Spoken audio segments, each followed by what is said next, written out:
Good morning. हमने रसखान के सवैये पाठ को कर लिया है। इसके बाद मैं ये सोच रहा हूँ कि मैं गद्य में जाऊँ कि पद्य में।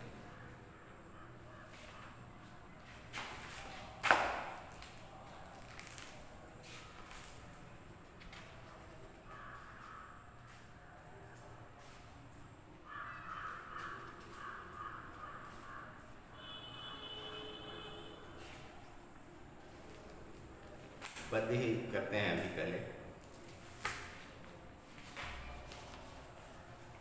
फिर हम लोग गद्य की तरफ चलेंगे। तो अगली जो कविता है वह है कैदी और कोकिला। माखनलाल चतुर्वेदी जी की लिखी हुई कविता है, बड़ी प्रसिद्ध कविता है। हाल ही में हमने इसको पढ़ा भी था, तो आज दोबारा हम लोग इसको पढ़ेंगे, देखेंगे कि और क्या इसमें से निकलकर सामने आता है। तो जैसा कि अभी हाल ही में जब हमने पढ़ा था तो ये बातें हुई थी कि कैदी और कोकिला, इसका जो शीर्षक है, एक कैदी और एक कोयल के बीच की बातचीत है। कवि यहाँ स्वयं को कैदी के रूप में प्रस्तुत कर रहे हैं, जो अंग्रेज शासन के दौरान स्वतंत्रता आंदोलन में भाग लेने के कारण कैद में है। तो जो एक कैदी की व्यथा है, एक कैदी का जो कष्ट है, अंग्रेजों की उन पर जो बर्बरता होती थी, जो उनका अत्याचार होता था, इन सब बातों को लेखक कोयल से कह रहे हैं या उसके माध्यम से हमारे सामने रख रहे हैं। जो उस समय का माहौल था वो यही था कि जो भी स्वतंत्रता सेनानी होते थे, जो आंदोलन में भाग लेते थे, एक तो क्रांतिकारी थे जो भगत सिंह, आज़ाद जैसे लोग थे, जो हथियारबंद तरीके से करते थे अंग्रेज़ों के खिलाफ, और दूसरा पक्ष था गांधी जी का, जिसमें अहिंसा को प्रमुखता दी गई थी, जिसमें हिंसक आंदोलन नहीं होते थे। तो यहाँ ये गांधी जी के ही अनुयायी के रूप में हैं, इसमें चर्चा भी है गांधी की। तो उनको भी जो अंग्रेज जेल में रखते थे, तो ऐसे रखते थे जैसे घनघोर अपराधी को रखा जाता है, हथकड़ियाँ बेड़ी लगा करके, और चोरों डाकुओं के साथ ही रख दिया जाता था। किसी राजनीतिक कैदी के रूप में इनको नहीं रखा जाता था। ऐसा इसलिए किया जाता था ताकि इनका मनोबल टूट सके उस कष्ट से, उस यातना से, और ये स्वतंत्रता आंदोलन से पीछे हट जाए। तो इसका मुख्य उद्देश्य जो भारत के लोग थे, जो स्वतंत्रता सेनानी थे, इनका मनोबल तोड़ना था, ताकि ये स्वतंत्रता आंदोलन से विमुख हो जाए, हट जाए। लेकिन इसका हमेशा से ही प्रतिकूल असर पड़ा। अंग्रेज़ों के हिसाब से देखें तो भारतीयों के हिसाब से अनुकूल असर पड़ा कि इनका मनोबल और बढ़ जाता था, इनकी मजबूती और बढ़ जाती थी, इनका संकल्प और दृढ़ हो जाता था कि जितना अत्याचार करोगे हम उतना ही ऊंचे उठेंगे। तो इसी पर यह कविता है, जिसमें एक कोकिला को माध्यम बनाया गया है। कोकिला अर्थात कोयल, जो रात के समय कूक रही है। कभी कभी आप सुनते होंगे, कभी शायद ऐसा कभी कभार होता है, मैंने सुना है कई बार रात को कोयल को बोलते हुए। तो वहाँ रात को कोयल बोल रही है, और उस पर कवि जो है तरह तरह के अनुमान लगा रहे हैं, उससे बातें करते हुए कि वो क्यों बोल रही है, और इसी माध्यम से कवि उस माहौल का चित्रण कर रहे हैं, अंग्रेज़ों की बर्बरता पर कटाक्ष कर रहे हैं, और यह बता रहे हैं कि कैसे वो लोग अत्याचार करते थे और कैसे यातना देते थे। इनका जो परिचय है माखनलाल चतुर्वेदी जी का, इनका जन्म 1889 ईस्वी में हुआ था, 1889, मध्य प्रदेश के होशंगाबाद जिले के बाबई गांव में हुआ। आजीविका के लिए 16 वर्ष की आयु से ही अध्यापन कार्य प्रारंभ कर दिया था, पढ़ाने लगे थे बच्चों को। उसके बाद वह पत्रिकाओं के संपादन कार्य में जुट गए। उन्होंने एक भारतीय आत्मा उपनाम से राष्ट्रीय भावनाओं से युक्त कविताएं भी लिखी। उस समय लोग अंग्रेज़ों के भय से कह लीजिए या उनके अत्याचारों से बचने के लिए नाम बदल कर लिखा करते थे। तो प्रेमचंद भी नाम बदल कर लिखा करते थे, पहले नवाब राय के नाम से। तो उन्होंने एक भारतीय आत्मा उपनाम से राष्ट्रीय भावनाओं से युक्त कविताएं भी लिखी। स्वाधीनता आंदोलन में भाग लेने के दौरान उन्हें कई बार जेल भी जाना पड़ा, तो इसी में से एक आप बीती मान लीजिए कि उन्होंने यहाँ रखा है। इनकी प्रमुख रचनाएं हैं हिम किरीटिनी, साहित्य देवता, हिम तरंगिनी, वेणु लो गूंजे धरा आदि। उनकी रचनाओं में राष्ट्रीय चेतना का स्वर, बलिदान, संघर्ष आदि भावनाएं दिखाई देती हैं। उन्होंने अपनी रचनाएं खड़ी बोली में लिखी। खड़ी बोली मतलब जो हिंदी हम लोग बोलते हैं उसी को खड़ी बोली भी कहा जाता है। वह अपनी रचनाओं में भाव को अधिक महत्व देते थे। उनकी रचनाओं में तत्सम, तद्भव, अरबी, फारसी के शब्द मिलते हैं तथा उन्होंने अपनी रचनाएं मुक्तक काव्य में की। मुक्तक जो छंद है उसमें उन्होंने रचनाएं की। इनका निधन 1968 ईस्वी में हुआ।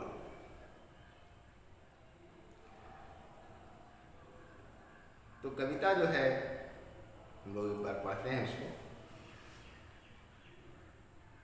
मतलब मैं पढ़ता हूँ तो आप सुनकर इसको पढ़ने का तरीका समझें और वैसे पाठ करने की कोशिश करें। इससे आपकी जो उच्चारण क्षमता है वो बढ़ेगी और लय समझेंगे आपकी किस कविता को कैसे पढ़ा जाता है।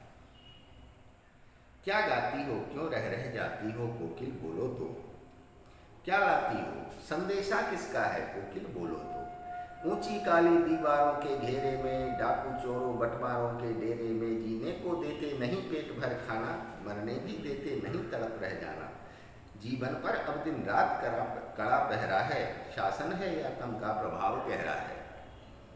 हिम कर निराश कर चला रात भी काली, इस समय काली माँ मई जगी क्यों आली। फिर कहते हैं, मैं एक बार पूरा पढ़ता हूँ।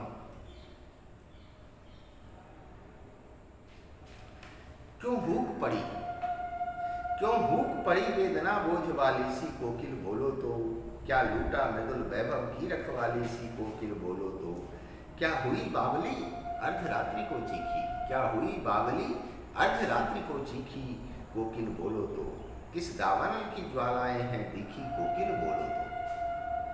फिर कहते हैं, क्या देख न सकती जंजीरों का गहना, क्या देख न सकती जंजीरों का गहना। हथकड़ियाँ क्यों यह ब्रिटिश राज का गहना, कोल्हू का चर्रक चूं जीवन की तान, कोल्हू का चर्रक चूं जीवन की तान। प्रश्न और उत्तर साथ में देते जा रहे हैं कि इसको जो तुम समझ रही हो ये तो जीवन की तान है। गिट्टी पर अंगुलियों ने लिखे गान, पत्थर तुड़वाए जाते थे कैदियों से, तो गिट्टी पर अंगुलियों ने लिखे गान। हूँ मैं मोट खींचता लगा पेट पर जुआ, खाली करता हूँ ब्रिटिश अकड़ का कुआं। दिन में करुणा क्यों जगे रुलाने वाली, इसलिए रात में गजब ढा रही आली। कह रहे हैं, उससे पूछ रहे हैं, इसलिए रात में गजब ढा रही आली। इस शांत समय में अंधकार को बेध रो रही क्यों हो कोकिल बोलो तो। इस शांत समय में अंधकार को बेध रो रही क्यों हो कोकिल बोलो तो। चुपचाप मधुर विद्रोह बीज इस भांति बो रही क्यों हो कोकिल बोलो तो। अब है आगे, काली तू रजनी भी काली, शासन की करनी भी काली, काली लहर कल्पना काली, मेरी काल कोठरी काली, काली टोपी कमली काली, मेरी लौह श्रृंखला काली। पहरे की हूँ कृतकी जाली, तिस पर है गाली है आली। बता रहे हैं अपना कष्ट कि पहरे की हूँ कृतकी जाली, इस पर है गाली है आली। इस काले संकट सागर पर मरने की मदमाती कोकिल बोलो तो। अपने चमकीले गीतों को क्यों कर हो तैराती कोकिल बोलो तो। अब कहते हैं, तुझे मिली हरियाली डाली, मुझे नसीब कोठरी काली, तेरा नभर में संचार मेरा 10 फुट का संसार। तेरे गीत कहावे वाह, रोना भी है मुझे गुनाह। देख विषमता तेरी मेरी, बजा रही किस पर रंगेरी। इस हुंकृति पर अपनी कृत से और कहो क्या कर दूं कोकिल बोलो तो। मोहन के व्रत पर प्राणों का आसव भर दूं, मोहन के व्रत पर प्राणों का आसव किसमें भर दूं कोकिल बोलो। तो यह इसमें कई तरह की भावनाएं आई, कई तरह के अनुमान लगाए गए कवि के द्वारा कोयल के बोलने के कारणों का, और इस माध्यम से कवि ने उस सारी स्थिति का वर्णन कर दिया। जो उस समय उनके साथ घट रही थी या भारतीयों के साथ घट रही थी। तो एक बार समझते चलते हैं फिर कि कहते हैं आधी रात को जब कोयल बोल रही है, अब कभी तो कष्टमय स्थिति में थे तो उन्हें नींद क्या आती, ऊपर से कोयल की बोली ने उन्हें चौंका दिया। तो वो कोयल से ही बात करने लगते हैं, उससे पूछने लगते हैं कि क्या गाती हो तुम, क्या गा रही हो, क्यों रुक रुक जाती हो बीच में और फिर बोलने लगती हो, क्या किसी का संदेशा लाई हो, क्या मुझे कोई संदेशा देना चाहती हो, कोई मैसेज देना चाहती हो। अब वो अपनी स्थिति बता रहे हैं कि ऊंची काली दीवारों के घेरे में इन चोरों और बटमारों के साथ जो हमारा डेरा है, रहना है, ये खाने को, जीने के लिए पेट भर खाना नहीं देते और इतना कम भी नहीं देते कि मर जाएं, नहीं देते तो भूख से मर जाते, तो थोड़ा दे देते हैं ताकि हम मर ना पाएं। तो जीने को देते नहीं पेट भर खाना, मरने भी देते नहीं, तड़प रह जाना तो हम तड़प कर रह जाते हैं। हमारे जीवन पर अब दिन रात कड़ा पहरा चल रहा है, रात दिन कड़े पहरे में हमको रखा जाता है। ये शासन है या अंधकार का प्रभाव है? हम तो राजनीतिक कैदी हैं, हम कोई चोर लुटेरे खूनी तो है नहीं। हमने तो स्वतंत्रता के लिए आंदोलन किया है, सत्याग्रह किया है, तो हमें इस तरह से रखा जा रहा है। यह शासन है या अंधकार का प्रभाव है इस पर? अंधकार बुराई का प्रतीक होता है, तो उसकी तुलना कर रहे हैं अंग्रेजी शासन से। ये कैसा शासन है, इसकी कैसी नैतिकता है कि राजनीतिक कैदियों को भी अपराधियों की तरह रखते हैं और उनके साथ ऐसा व्यवहार करते हैं मानो किसी कठोर अपराधी के साथ कर रहे हों, किसी भयंकर खूनी के साथ कर रहे हों, लुटेरे के साथ कर रहे हों। अब कहते हैं हिमकर निराश कर चला रात भी काली, चंद्रमा भी अब निराश करके डूब चुका है, अंधेरा बढ़ा चुका है। इस समय कालिमा मई जगी क्यों वाली, तुम इस कालिमा मई रात में तुम भी काली ही हो, क्यों जगी हुई हो, इस अंधेरे में क्यों जगी हुई हो? अब अनुमान लगाते हैं कवि कि क्यों वो बोल रही होगी। तो कहते हैं क्यों हुक पड़ी वेदना बोझ वाली सी, तुम्हारी हुक जो है वो क्या तुम्हारी हुक है, तुम्हारी तड़प है, तुम्हारी छटपटाहट है, इसमें वेदना का बोझ लग रहा है, इसमें पीड़ा का बोझ सुनाई दे रहा है। मुझे लगता है जैसे तुम बहुत पीड़ा में, तुम्हारे अंदर एक छटपटाहट है जिसके चलते तुम बोल रही हो। क्या तुम्हारा किसी ने लूट लिया है कुछ, जो तुम्हारा ये मृदुल वैभव, यानी कि ये तुम्हारी जो मीठी संपत्ति है, यह जो प्यारी सी बोली है तुम्हारी, क्या इस पर कोई खतरा आ गया है, किसी ने लूट लिया है या लूटने की कोशिश कर रहा है कि तुम जगकर उस पर पहरा दे रहे हो कि कोई लूट न ले, इसलिए तुम आवाजें लगा रही हो? या फिर तुम पागल हो गई हो? क्या हुई बावली अर्धरात्रि को चीखी, क्या तुम पागल हो गई हो जो आधी रात को चीख रही हो? या फिर तुमने किसी जंगल में कोई आग देख लिया है, दावानल कहते हैं जंगल की आग को, तो या तुमने जंगल की आग को देख लिया है कहीं कि तुम उससे डर कर चीख रही हो? फिर कहते हैं क्या देख न सकती जंजीरों का कहना, क्या मेरे इस जंजीरों से लदे शरीर को तुम देख नहीं पा रही हो, तुमको इसको देख करके कष्ट हो रहा है? क्या देख न सकती जंजीरों का कहना, हथकड़ियां क्यों, यह ब्रिटिश राज का कहना, यह हथकड़ियां नहीं है, यह ब्रिटिश राज के द्वारा हमें पहनाया गया गहना है, हम इसको ऐसे लेते हैं, ये गहने हैं, ये आभूषण है हमारे लिए, और तुम इनको देखकर दुखी हो रही हो? कोल्हू का चर्रक चूम जीवन की तान, हमसे जो कोल्हू खिंचवाया जाता है तेल पेरने के लिए, जो कोल्हू घुमाना होता था, बैल घुमाते थे, उसको कैदियों से घुमाया जाता था। तो क्या कोल्हू की जो चर्रकचू की आवाज़ आती है, लकड़ी के घूमने से चर्रचू की आवाज़ आती है, जैसे बरसात के दिनों में किवाड़ से आती है, उस तरह की, ये तो हमारे लिए जीवन की तान है। ये चलता है तो हमें लगता है कि ये जीवन की आवाज़ है, हम जिंदा हैं। तो कोल्हू की चर्रकचू जीवन की तान, गिट्टी पर अंगुलियों ने लिखेगा, हमने जो पत्थर तोड़ा है उससे जो गिट्टियाँ बनी है उस पर अंगुलियों ने गान लिखे हैं, मतलब मानो कि हम उस पर गीत लिख रहे हैं। हम पत्थर जो तोड़ते हैं उससे एक लय उत्पन्न होता है, तो मानो गिट्टी पर उंगलियों ने गान लिख दिया है। हम इसको सकारात्मक रूप से कभी ले रहे हैं, उस कष्ट को, उन कष्टों को, उन भयानक कष्टों को कह लीजिए जो उनको दिया जाता था, उन यंत्रणाओं, गिट्टी पर अंगुलियों ने लिखे गान, हूँ मोट खींचता लगा पेट पर जुआ, खाली करता हूँ ब्रिटिश अकड़ का कुआं।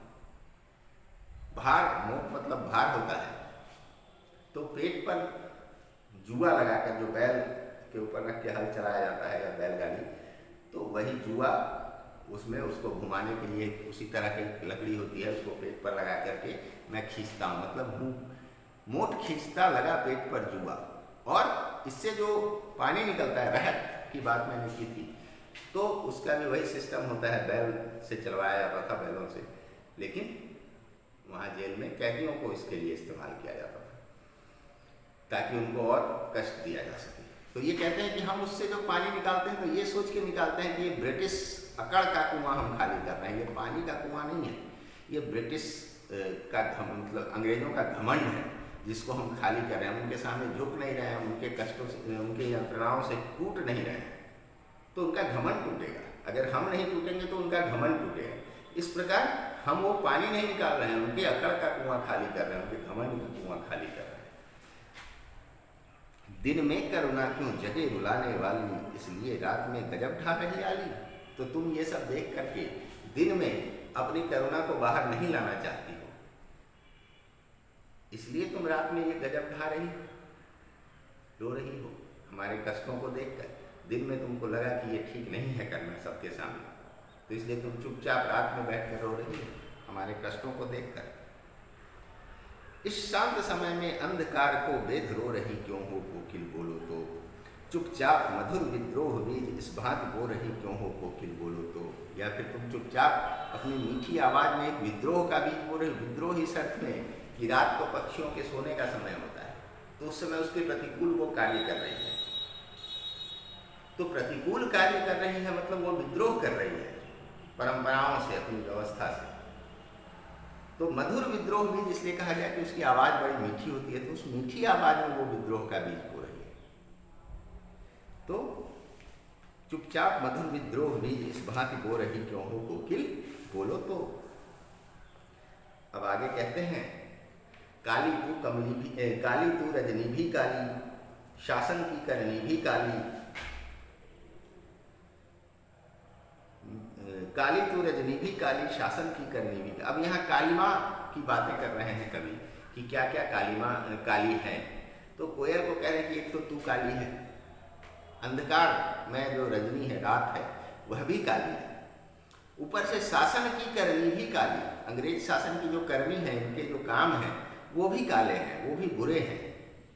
काली लहर कल्पना काली, ऐसे माहौल में जो लहरें उठती हैं, दिमाग में जो कल्पनाएं उठती है वो भी काली उठती है, वो भी बुरी उठती है। मेरी काल कोठरी काली, जिस काल कोठरी में मैं बंद हूँ, उस कोठरी को, वैसे जो कमरे होते थे उनको काल कोठरी कहा जाता था, जिसमें खिड़की वगैरह नहीं होता था, अंधेरा होता था, सीलन भरे कमरे होते थे जिसमें कैदियों को यातना देने के लिए रख दिया जाता था। तो कह रहे हैं मेरी काल कोठरी काली, टोपी काली, कमली काली, टोपी भी काला है, कम्बल भी काला है। मेरी लौह श्रृंखला काली, जो लौह श्रृंखला मेरे ऊपर पहनाया हुआ है वह भी काली है। पहरे की हूँ कृति की ब्याली, जो पहरेदार बीच बीच में आके हुंकार मार रहा है, लाठी पटक के, वो जैसे सांप फुफकारता है वैसे सुनाई देता है। और ऊपर से तिस पर है काली है गाली, हे सखी ऊपर से गालियां भी देता है, गालियां भी सुननी पड़ती है। कोयल को एक सखी के रूप में यहाँ पर बता रहे हैं अपने कष्ट को, कि ऊपर से गाली भी सुननी पड़ती है। इस काले संकट सागर पर मरने की मदमाती कोकिल बोलो तो, अपने चमकीले गीतों को क्यों कर हो तैराती कोकिल बोलो तो। ये चारों तरफ कालिमा फैली हुई है, चारों तरफ बुराई ही बुराई है। इस काले सागर में तुम इस किस नशे में मरने को तैयार हो, और अपने या सब जहाँ ऐसा लग रहा है कि सब मर जाएंगे, सबके साथ कष्ट ही कष्ट हो रहा है, ऐसी स्थिति में तुम अपने चमकीले गीतों को कैसे तैराती इस काले सागर पर। तुम्हारे चमकीले गीत कैसे बचे हुए हैं जिनको तुम ऊपर रख पा रही हो, इस कालिमा से, इन कष्टों से ऊपर रख पा रही हो। अब थोड़ी ईर्ष्या का भाव लाते हुए कवि कह रहे हैं, उससे अपनी तुलना कर रहे हैं कि तुझे मिली हरियाली डाली, तुम तो हरियाली डाली पर रहती हो, पेड़ की डालियों पर, और मुझे नसीब कोठरी डाली, मुझे ये काल कोठरी मिली है। तेरा नभ भर में संचार, तुम पूरे आसमान में उड़ सकती हो, तुम्हारी क्षमता है, तुम्हें अधिकार है। मेरा 10 फुट का संसार, मुझे इस 10 बाई 10 की कोठरी में रहना है, यही मेरा संसार है। तेरे गीत कहावे वाह, तुम्हारे गीत सुनकर लोग वाह वाह करते हैं। और रोना भी है मुझे गुनाह, मैं रो भी नहीं सकता, रोऊंगा तो गालियां पड़ेंगी, पहरेदार 4 गालियां देके जाएगा। देख विषमता तेरी मेरी, बजा रही किस पर रणभेरी। तो तुम क्या अपनी और मेरी विषमता को देखकर युद्ध का ऐलान कर रही हो? रणभेरी युद्ध शुरू करने के लिए बजाया जाने वाले आवाज को कहते हैं, बाजे को कहते हैं। तो क्या तुम युद्ध का ऐलान कर रही हो अपनी और मेरी विषमता को देखकर, असमानता को देखकर? इस हुंकृति पर अपनी कृति से और कहो क्या कर दूं कोकिल बोल। अब कवि कह रहे हैं कि अगर तुम ऐसा कर रही हो तो तुम बताओ कि तुम्हारे इस हुंकार पर, तुम्हारे इस युद्ध के आह्वान पर मैं अपनी तरफ से और क्या कर दूं, मुझे बताओ। कि मोहन के व्रत पर प्राणों का आसव किसमें भर दूं कोकिल बोलो तो। जो महात्मा गांधी ने जो व्रत लिया है स्वतंत्रता का, इस पर अपने प्राणों का आसव किसमें भर दूं? मैं अपने प्राण न्यौछावर करके भी लोगों को अगर जागरूक कर सकूं, तुम बताओ मैं क्या कर दूं अपनी तरफ से तुम्हारे इस युद्ध के ऐलान में। जो कहोगी मैं वो कर दूंगा। तो इस तरह से इस कविता में बातें कही गई है। इसमें जो कष्ट है एक कैदी की, अंग्रेजों के द्वारा दिए गए यातनाओं की, इन सब की बातें हैं। तो हमने इसको दोबारा आज पढ़ लिया है। फिर आप लोग इसको प्रश्नोत्तर वगैरह इसका बना ही लिए होंगे, जो बचा होगा फिर भी कर लीजिएगा। फिर हम लोग आगे अगले दिन चलेंगे। चलिए, धन्यवाद।